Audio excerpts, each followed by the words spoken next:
அடுத்த பம்மலில் 1200 ஆண்டுகள் பழமை வாய்ந்த ஸ்ரீ புஷ்பாம்பிகை சமேத ஸ்ரீ புஷ்பகிரீஸ்வரர் ஆலயத்தில் உலக நன்மை வேண்டி மகா ருத்ர ஜபஹோம சிறப்பு யாக பூஜை நடைபெற்றது.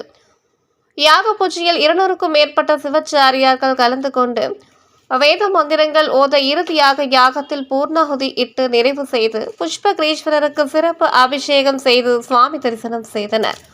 உலக நன்மை வேண்டி நடைபெற்ற யாக பூஜைக்கு அப்பகுதியை சுற்றி உள்ள பக்தர்கள், ஆலய நிர்வாகிகள் உட்பட ஏராளமானோர் கலந்து கொண்டனர்.